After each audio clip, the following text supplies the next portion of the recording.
Hello guys, welcome back to the new blog video.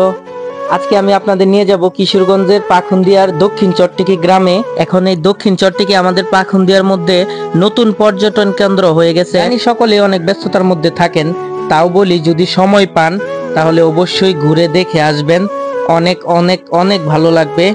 তবে বিকালবেলা যাবেন, বিকালবেলা অনেক মানুষ আসে। আপনার চটপটির দোকান বসে, ঝালমুড়ির দোকান বসে, ফুচকার দোকান বসে। অনেক মানুষ মানে এরকম ভাবে 20 জন 30 জন বন্ধু বান্ধব পাইসা এক এক জায়গায় এরকম ভাবে বসে, ওরা আড্ডা দেয়, মজা করে। আর নিকলি মিঠাবনে গেলে যেমন ভাবে মোটরসাইকেল নিয়ে যান, ওইখানে মোটরসাইকেল নিয়ে যাবেন, তাহলে আরো ভালো ফিল পাবেন। কারণ এই জায়গায় মোটরসাইকেল চালানোর মতো সুন্দর রাস্তা আছে। আপনারা এখানে আসবেন, বন্ধু বান্ধব নিয়ে পার্টি করবেন, অনেক ভালো লাগবে। এই যে এই জায়গায় অনেকগুলা ছেলে পেলে দেখলাম বসে আছে, ওরা আপনার গিটার টিটার নিয়ে আসছে। এই যে এই ছেলেগুলা, ওরা বন্ধু বান্ধব মিলে এখানে গান করছে, আমার অনেক ভালো লাগছে। কিন্তু ওরা আমার থেকে অনেক ছোট, যে কারণে আমি ওই জায়গায় যাই নাই। আর আমি একা আছি, আমার বন্ধু বান্ধব ছিল না। আমার বন্ধুদের নিয়ে আসলে হয়তো আরো মজা হতো। তবে যাব, আমার বন্ধুদেরকে নিয়ে ওইখানে যাব।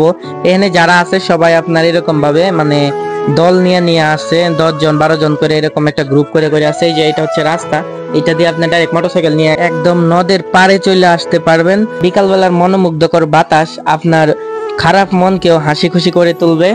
আর সবশেষে একটা কথাই বলবো, আপনারা এখানে যান, যদি ভালো না লাগে কমেন্টে আসে 2টা গালি দিয়েন। আর যদি ভালো লাগে অবশ্যই জানাবেন, আর গিয়ে থাকলেও জানাবেন অবশ্যই।